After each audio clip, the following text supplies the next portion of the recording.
Hi. Thank you for joining us. I'm Carolyn Tomei, State Representative, and you are watching Milwaukee Today. We're doing a series of shows with folks who have a history in Milwaukee, telling us about Milwaukee yesterday. We have as our guest today Monroe Sweetland, who was with us last week also. Monroe is a longtime resident in Milwaukee. His grandparents even go back to Milwaukee, and he's still a resident here at Willamette View Manor. He's lived in the Berkemeyer house on the Kellogg Lake for many years, and we have Monroe today. Thank you again, Monroe, for joining us. Monroe, we talked last week about your publishing the Milwaukee Review. Yes. And I want to talk more about that, but talk some about your grandparents, how you got to Oregon. Now, you weren't born in Oregon, but you have a long time. Yes, I was. Oh, you were? Oh, yes. I didn't know that. Okay, well, tell us about that. Long time history. Your grandparents lived in Oregon. My grandparents were at Hood River since about 1900. They weren't early pioneers, but they bought acreage up there and sold pears and apples from Hood River. My mother was a student at the University of North Dakota, from where my grandfather and grandmother had come. And my father accidentally became football coach at the University of North Dakota. Accidentally? Yes, because the Spanish-American War had interrupted the period of time, and their regular coach had gone off to war, and my father was hired as just out of college and a college athlete in the East, and he came out from New York State to North Dakota, and that's where I met my mother, who was a student at the university at Grand Forks, North Dakota. Many Dakota people were moving to Oregon during those years. It was a period of great population shifts, and my grandfather and grandmother and their two daughters were a part of that shift. Ah. My mother my father then, when he had successfully coached the North Dakota football team, he found that Willamette University was looking for a coach. They paid about $1,000 a year, which was quite a salary for doing something you like to do anyway. So he applied for it and was hired as Willamette's football coach. And I do know he was hired first in 1906 and came out here, and of course he was following my mother around because her parents had moved to Hood River. So then they were married at Hood River, and in 1910, I came along. Ah. Their first child, and it was then that I became an Oregonian by birth. But 6 years later, his brother, who was also an MD, Dr. James Sweetland, was killed in an automobile accident in Constantine, Michigan, where his practice was. And my father told Willamette he was going to resign, and he did. In 1916, went back to Michigan. And he studied, or he practiced medicine then in Michigan? Yeah, then he practiced medicine until he was 82 years old. All his life in Michigan. But his first love was still athletics, much as mine was politics. So when did you come back to Oregon? Well, I came back to Oregon as soon as I got through college, really. But I was out here many times during the 30s. That makes a terrible noise. It's going to be on your microphone. During the 30s, and became acquainted with people here because I was here during summertime and knew some of the young generation of that era. Right. But went back east, went through college and university period back east, came back out here in after World War II, actually, although I was here many times in between. But in World War II, I was in the Pacific War, and of course saw my grandparents and saw Oregon at various times, going back and forth, because I was stationed in Hawaii and then later clear out to Okinawa. But I always planned to come back to Oregon. That was no change of my plans, which I did, and bought the paper. I'd intended to buy a paper in Salem, the Capital Press, a very successful paper which is still published, weekly newspaper in Salem. But instead, I found I couldn't buy it because the owners had actually given an option to somebody else. And so I bought what I could buy, the Molalla Pioneer. Ah, that's how you got back to Clackamas County. Talk, Monroe, about the Oregon Commonwealth Federation. When I arrived back here, the nation was in depression. It was the Great Depression. It left its scar on many things in our history. Among the most depressed states was Oregon. We were almost totally a lumber state as far as economic products are concerned. We had some shipping, we had some, of course, some important agriculture, but most of all, we were a lumbering state, and logging and lumbering in Oregon and Washington suffered more from the Depression than most businesses did. Many people were despondent. They went other places. They became part of the drifting population of America. Many went to California. They went other places. But I came back to find my chosen future home bogged down in deep depression.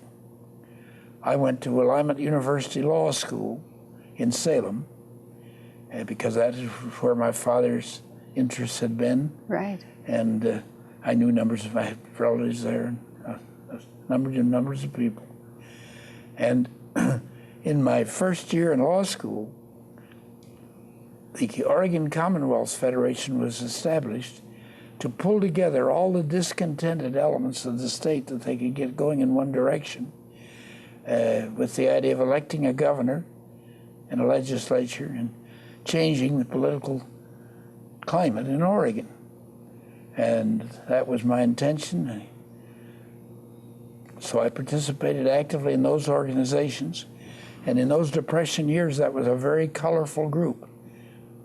The largest unions were the lumber unions, but the old line unions were present too, particularly in Portland.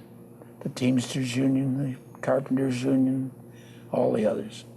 And we pulled together as many of them as we could get together to form, when we organized, we thought first to form a new political party.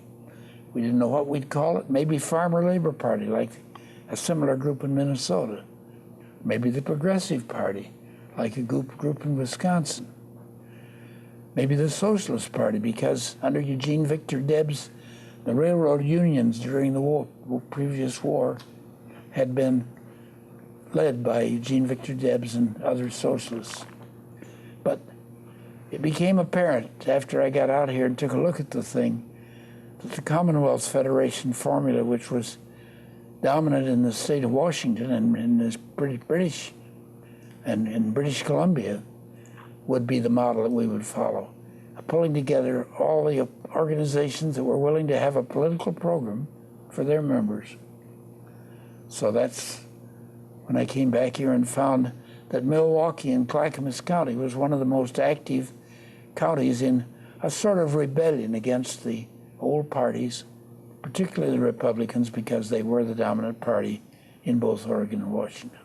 Well, Monroe, now how were you elected? When were you elected? Well, I was elected later because I believed that the person who did the organizing work should not be a beneficiary of their political activity, at least not directly. And so I did nothing in my first 2 years here except to call together the first convention of the Commonwealth Federation, which was held in 1937. And then they supported candidates in all parties, but particularly in the Democratic Party, and some in the Republican, a few in the Republican Party who were liberals or progressives of that era. 1936. In 1937, we had our first big election, and it was a wonderful victory for the Commonwealthers. We defeated the conservative Democratic governor of Oregon, General Charles H. Martin, an Army general who had been elected on Roosevelt's overwhelming sweep of the populace.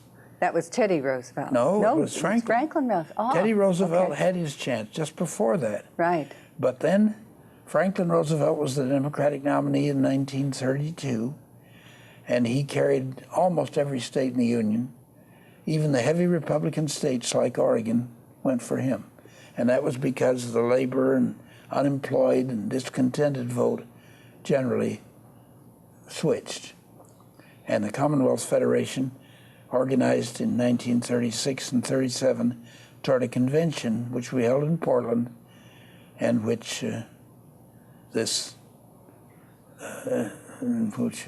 I was elected then executive secretary of the Oregon Commonwealth Federation and led the troops, so to speak, in the successful Democratic primary in which we defeated General Martin for renomination in his own party by 8,000 votes in the state, very close.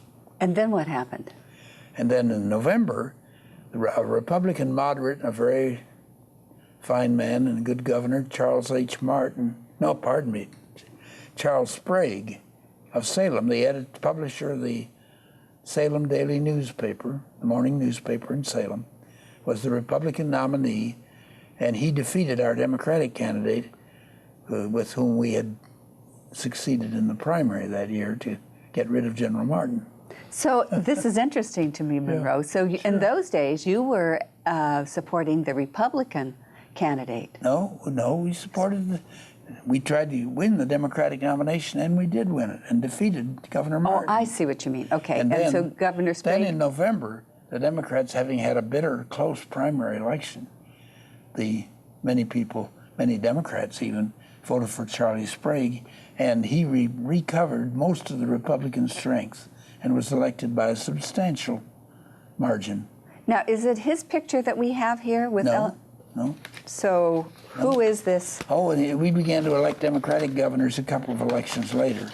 And you have here's later on some of the national leaders of the Democratic Party. And we have also Eleanor Roosevelt. This is a wonderful picture. And who is this other? Which governor is this? I guess that's Bob Straub, isn't it? Oh, Straub. Is it? Maybe. Does it say on the back? No. It's Eleanor Roosevelt and it's you. Eleanor Roosevelt and myself and whoever's the governor. And I think that's yes. Okay. So. That's correct. So I think it's Bob Straub. Straub. Okay. Straub. Oh, okay. From Lane County, he won 2 or 3 years after the Commonwealth was all over with. Okay.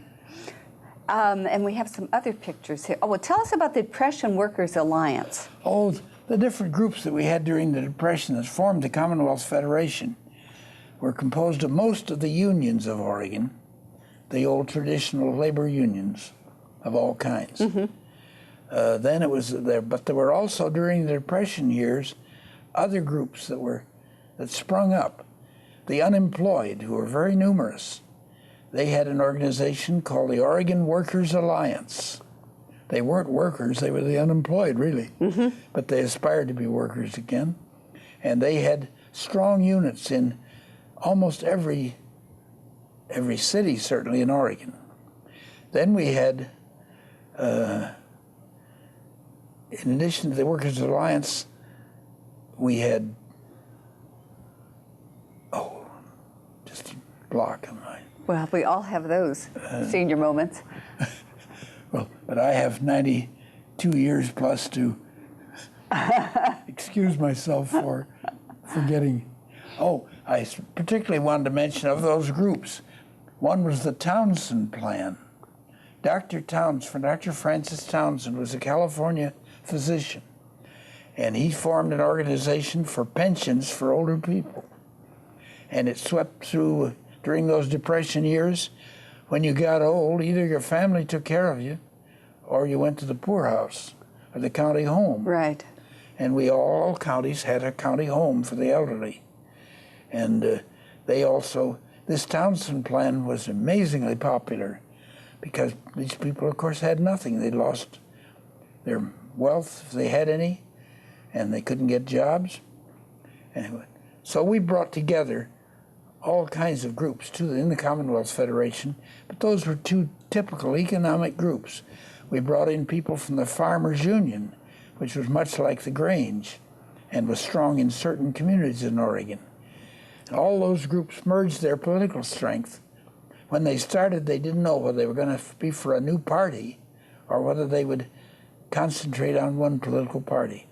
They decided during that year that Governor Martin was so undesirable to them and so much opposed to everything that was in their social and political interest that they would go into the Democratic primary, and that's what they did. Ah. Now, Monroe, we have some other pictures here. Now, tell us about you being elected. Now, when were you first elected to state office? I was still very virtuous. I was willing to work for the Commonwealth Federation, but I wasn't willing to take it, I wasn't run for anything. And although I was certainly interested, and I didn't do it. I hadn't counted on World War I coming along. World War II wasn't. No, World War I. What am I talking about? No, you're talking World War II, right? World War II coming along, which in 1941, the Commonwealth Federation was continued on through there until then, and was still meeting and was still active, and was the liberal wing of the Democratic Party by that time. Mm-hmm. But in 1940, just before the war, the Roosevelts, who had watched the development of the Commonwealth Federation here with great interest and sympathetic support, they tapped me to come and take over a job in the federal government for what became later the War Production Board, and it was to write speeches and assist the heads of that organization, because Roosevelt saw the war coming, as you may know. He knew it for months before Pearl Harbor, really, and he was setting up the kind of federal government that would do something supportive for his administration when they faced their next election. Well, anyway, So you went to D.C. in 1940? I went to D.C. in 1940, that's right, and worked for Hillman and Knudsen. Hillman and Knudsen were, Dr. Hillman was the New York labor leader of garment workers, makers of men's clothing. And that's Hillman. And Knudsen was an officer of the General Motors Corporation in Detroit, makers of automobiles. And they set up this organization to try to get American labor all over, American public. I think now that the purpose was actually to support the time when the United States would have to get into World War I. Two. My generation's mixed up here. So I was broke, and it was hard to live on my salary out here, my very small salary in the Commonwealth. So they offered me this job, and I took it and went to Washington, and I was engaged in putting on a series of meetings at the great universities of the country. Our very first one was at Cambridge, Massachusetts, where Harvard University is. And we had prepared there because we had sympathetic unions and employers in New England. We held the first of those meetings at Harvard on the 7th and 8th of December 1941. Oh, my. And in the middle of we had a good turnout from all over New England, big crowd of people. And in the middle of our meeting on Sunday or Sunday afternoon, came the word by United Press. They announced it there that Pearl Harbor had been attacked by the Japanese, and we were at war. The president gave his famous at-war speech 2 days later. Did you write that for him, Monroe? No, I did not.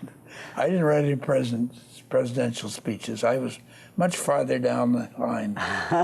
But the president's daughter was then married to the publisher of the daily newspaper in Seattle, the PI. That's Anna Eleanor Roosevelt Bodiger Dahl, D-A-H-L. And they followed and reported to the White House very closely, especially to their mother. The Roosevelt children did, and Anna particularly kept her posted on some phases of the Northwest Press. So I was there that day. We had one more meeting of the same series at the University of Chicago, and I guess there were 4 meetings that held in altogether around the country in that series that was intended eventually to go on maybe to every state university in the United States. Right. But the war was on, and a friend of mine named Walter Reuther, who isn't well known to the public these days, but was a really great man, was the leader of the automobile workers and their first president, the United Automobile Workers. He was a friend of mine, and he got me a job then during World War II, because my draft board wasn't going to have me anyway, and so So what did you do then? I took the job. Of what? As the, I was already working for the federal government, right, for what became the, and then they were, oh yes, excuse me, after the war had started, they were looking around because they had to raise a lot of money for the USO and the Red Cross and all of these citizens organizations to support the war, and they offered me the job of setting up. They couldn't get the unions to do it together, so they picked a man for the AFL-CIO, Mr. Bluestein from New York, and they appointed me from Oregon. Ah. And that was the natural progression. This is, I think, the first time I've ever publicly told a succession of events that got me into the national scene. And so what happened after that? I did that. Well, that was a very successful organization. The public responded tremendously. And through that, we brought the unions and industries then into the United Fund, which, Madam Mayor, you probably know what the United Fund is. Of course. And now, for those who in don't, every city, it's the coalition that raises the money to support social agencies of all kinds, right, in every American state and city. So that's... And you were one of the first people who got involved with the United Fund. It was called something else then, right, too, but yes, that's right. Right. And so then what did you do? How long did you do that? All right, you're making me think this sequence out. Oh, in the course of doing that, we, of course, were closely connected with the American Red Cross, and its leaders had 2 or 3 times talking to me, asked me if I would consider going overseas to the Red Cross, because I had said I wasn't interested in a wartime job as such. I wanted something that would build in to post-war. And then they came to me and said, would I be interested in going to India as the head of the American Red Cross when the Americans invaded Asia to to redeem China and defeat the Japanese. And they said I would be the head of that operation of the Red Cross. And at that time, they thought the main American access to China, to free China from Japan, would be through the Burma Road, which you've heard of, no doubt, and coming into China from the West with the American invasion. I was committed to double secrecy, top secrecy. I didn't even tell my wife or anybody. I was young and idealistic, and I was determined to try to succeed at this. So I eventually then resigned. The war was tapering off, beginning to. I resigned finally. The Red Cross made good. They sent me right out to Hawaii to do a brief turn there, and then I was to go on with the Red Cross into the action sections of the Pacific War. And that's what I did, but it took longer than we thought, because Americans began to succeed at island hopping. We took Midway, and we won that great battle, and we won the Solomons, and we won Iwo Jima, and these other great battles of the war. And I waited for the invasion of the mainland, which never happened. Finally, the head of Red Cross, Mr. Stanton Griffiths, came to Hawaii called me down to Honolulu. I was up at Schofield Barracks. He says, I've got a great disappointment, but he says, we'll try to make good for you. He said, we're not going to have any Indian invasion. We're going to invade, but we're going to come right in because island hopping was working so well. Mm-hmm. And he said, well, you go, if you don't want to go there, we'll send you to North Africa or to Europe. And the Red Cross will make good on his promise, which they did. I said, well, the war I'm interested in is the Pacific War. I live out there, going back there, and that's the connection. And I took it, and I'm glad I did. It was a very exciting events that came on then. I went with the invasion into Okinawa, and after years, it took quite a while to win that battle, but it was bloody and it was noisy. Yeah. But we succeeded, and that's the end. And I stayed there. I stayed a little while over after the war because the International Red Cross was evacuating prisoners from Asia and from Japan through Okinawa. So they brought them down there, and that gave me a chance to meet many veterans of prisons during the war. It was an important episode in my history. Monroe, we have about 5 minutes left. This has gone so quickly, and I want to make sure that we're going to be talking about these wonderful pictures. Here is a picture of you as a young man with Harry S. Truman and with Morse, Senator Morse. Oh, Wayne Morse, sure. So tell us about this picture.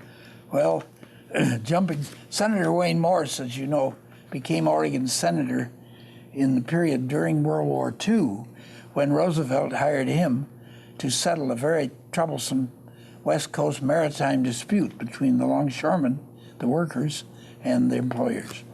And so I began to work with Senator Morse, and I played a considerable role in his becoming U.S. Senator. And then, but he was a Republican, elected as a Republican. He was a very progressive Republican. That came a few years later. And then the story of how we got Wayne Morse to become a Democrat. We'll work on that one a little bit at a later meeting. Now we have our picture number 4 here is with one of my favorites. It's President Kennedy, but this was before he was president when he was running for office. And that's when you still had the Milwaukie Review, correct? Oh, yes. And so this is in your Milwaukie office. And he became a good friend of mine. And before he was president or anything, he came to Oregon. It was one of the states they selected. And I think maybe it was because I kept telling him that we can win here, although I didn't know it. And so getting acquainted, he came out here in '59, and he spent quite a bit of time in Milwaukie. And old-timers here will tell you yet about the day they met Senator Kennedy in Perry's Drugstore. Perry's Drugstore, and we never got a picture of that. Our time is up, Monroe, so I'm going to ask you to come back another time. I just tell you too many details, and I'm sorry. No, there's wonderful details. Thank you for joining us. You've been watching Milwaukie Today. I'm Carolyn Tomei, State Representative. I've had as my guest today Monroe Sweetland, and we've been talking about Milwaukie yesterday. Monroe published the Milwaukie Review back in its heyday. Thank you for joining us. We'll have Monroe back another time so we can continue the stories of Milwaukie yesterday. Thank you again. This is Carolyn Tomei, and I'll see you again next week. Bye-bye.